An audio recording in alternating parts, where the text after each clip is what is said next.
ان میں تدبر کے ذریعے، غور و فکر کے ذریعے انسان ایمان حاصل کرے، یہ ٹاپ کا ایمان ہے، یہ انٹلیکچوئلز کا ایمان ہے، یہ صدیقین کا ایمان ہے۔ نمبر 2، ایک ایمان ہے عوام کے لیے، اس کے 2 راستے ہیں۔ نمبر 1، صاحب یقین کی صحبت، جس کے اندر یہ ایمان پیدا ہو چکا ہو، آپ اس کے قریب رہیے، اگر بھٹی کے سامنے بیٹھیں گے حرارت پہنچے گی، اگر آپ برف کی سل کے قریب ہوں گے ٹھنڈ پہنچے گی۔ صاحب ایمان کی صحبت اختیار کریں گے، ایمان سرات کرے گا۔ یہ ہے عوام کے لیے صحبت، کونوا مع الصادقین، ان کی صحبت اختیار کرو۔ تیسرا ذریعہ ہے جو ہمارے لیے خاص طور پر جو مسلمان پیدا ہوئے، اب ایک بچہ ہے 7 سال کا، آپ نے نماز پڑھنے کی عادت ڈال دی، پڑھ رہا، اگرچہ غیر شعوری عمر سے شروع کر دیا اس نے، روزہ رکھتا ہے، 9 برس کا ہو گیا روزہ رکھنا شروع کیا۔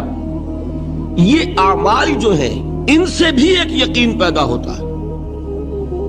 جیسے یقین سے عمل پیدا ہوتا ہے ایسے ہی عمل سے بھی یقین پیدا ہوتا ہے۔ جب مداومت کرتے رہیں گے اس پر تو اس سے بھی ایک یقین کی کیفیت انسان میں پیدا ہو جاتی ہے۔ سورہ حجرات میں جو بحث آئی ہے اس کے آخر میں یہی ہے کہ اے نبی، یہ بدو جو دعوے دار ہیں ایمان کے،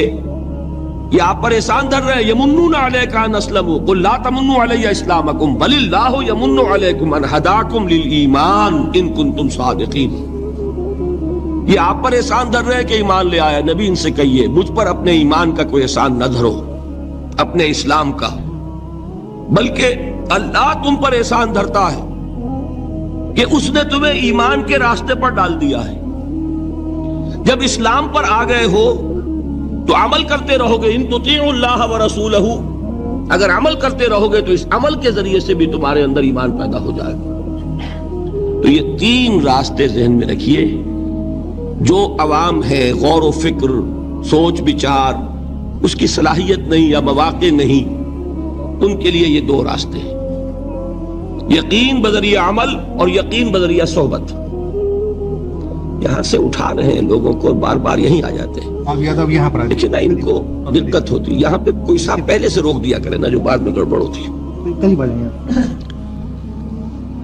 تو ایک ایمان ہے انٹلیکچوئلز کا، صدیقین کا، جن کو قرآن کہتا ہے اولو الالباب الذین یعقلون، ان فی خلق السماوات والارض واختلاف اللیل والنہار لآیات لأولی الالباب، ہوش مندوں کے لیے، عقل مندوں کے لیے، غور و فکر کرنے والوں کے لیے، اصحاب دانش و بینش کے لیے ہماری